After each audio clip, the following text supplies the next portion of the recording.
જો હું તમને કહું કે એક વિડીયો કોલથી એક કંપનીને 200 કરોડનો ચૂનો લાગી જાય છે તો શું તમે માનશો? આપણે વાત કરી રહ્યા છીએ અરૂપ કંપનીની, જે લંડનમાં સ્થાયી છે, જેણે સિડની ઓપેરા હાઉસની ડિઝાઇન કરેલી છે. સિડની ઓપેરા હાઉસ એ વર્લ્ડ હેરિટેજ સાઇટમાં આવે છે. આ કંપનીના એમ્પ્લોયને એક દિવસ સીએફઓનું મેલ આવે છે, કંપનીના જ સીએફઓનો મેલ આવે છે. મેલમાં એવું લખેલું હોય છે કે સીએફઓને અર્જન્ટ પૈસાની જરૂર છે. ત્યારબાદ વિડીયો કોલ આવે છે, સીએફઓનો જ વિડીયો કોલ આવે છે એમ્પ્લોયના ફોન પર. પરફેક્ટ વોઇસ હોય છે, પરફેક્ટ ફેસ હોય છે.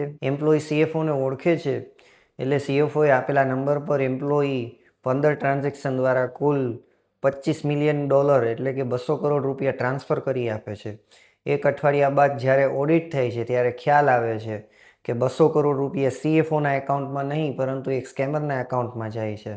અને આ સ્કેમની પાછળ આર્ટિફિશિયલ ઇન્ટેલિજન્સ તથા ડીપફેક ટેકનોલોજી જવાબદાર હોય છે. ડીપફેક છે તે 90% પોર્નોગ્રાફિક માટે યુઝ થાય છે, તેમાંથી 90% નોન કન્સેન્સ્યુઅલ પોર્નોગ્રાફી માટે હોય છે. તેમાં પણ સૌથી વધારે મહિલાઓ ઉપર ડીપફેકનો હુમલો થાય છે. પરંતુ ડીપફેક એ 2026ની એકદમ ચિંતાજનક ડિજિટલ ક્રાઇસિસ થવા જઈ રહી છે. શા માટે એ જાણીએ તેની પહેલાં આપણે એક જરૂરી વાત ડીપફેક ઉપર કરી લઈએ. જે લોકોને ખ્યાલ ન હોય ડીપફેક એટલે શું, તેને ટૂંકા શબ્દોમાં કહું તો કોઈ પણ વ્યક્તિના વાણી કે વર્તનની ઇમેજ, ઓડિયો કે વિડીયો દ્વારા કરવામાં આવતી હુબહુ નકલ. 2023માં જ્યારે 5 લાખ ડીપફેક ફાઇલ્સ હતી તે 2025ની શરૂઆતમાં જ 80 લાખ થઈ ગઈ. એનો મતલબ 1600%નો એક્સપોનેન્શિયલ વધારો થયો. ઓન એન એવરેજ આપણે વાત કરીએ કે એવરેજ ઇન્ટેલિજન્ટ પર્સન છે, જેમાં સાયબર ક્રાઇમ એક્સપર્ટ આવી ગયા, ઇન્વેસ્ટિગેશન ઓફિસર આવી ગયા અને સારું એવું ફ્રૂટફુલ માઇન્ડ પણ આવી ગયું. એની એવરેજ કાઢતા 24% જ human mind ડીપફેકને as a deepfake તરીકે ઓળખવા માટે કેપેબલ છે. કારણ કે એઆઈ છે આપણું ભાષા, આપણી ઇમોશન, આપણા જેસ્ચર, આપણા પોસ્ચર, આપણી આંખો, આપણું વોઇસ, આપણા સેન્ટિમેન્ટ, એ બધું જ શીખી લીધું છે.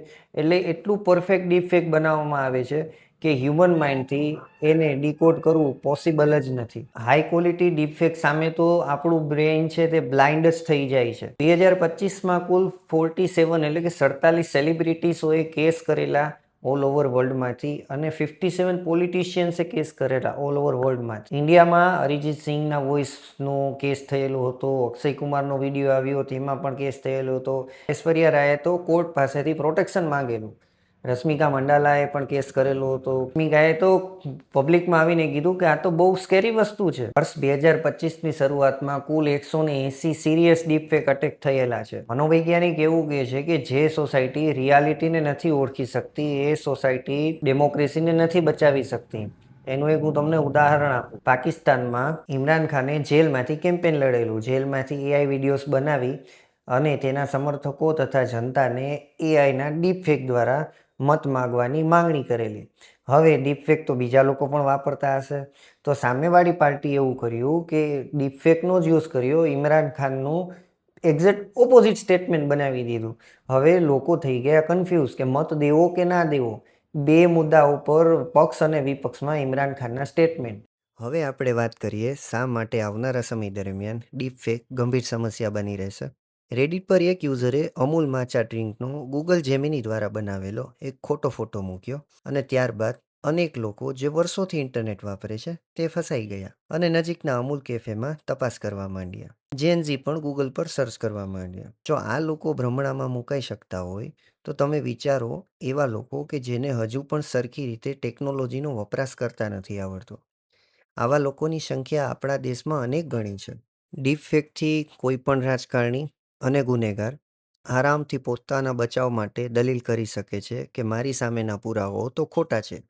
કારણ કે હાલમાં માણસ જાતિ પાસે એવી કોઈ ટેકનોલોજી નથી કે જે સ્પષ્ટપણે કહી શકે કે વિડીયો ડીપફેક દ્વારા બનાવવામાં આવ્યો છે કે નહીં. 12થી વધારે દેશોમાં ડીપફેકે રાજકીય ક્ષેત્રે સત્તાપલટો કરી આપ્યો છે.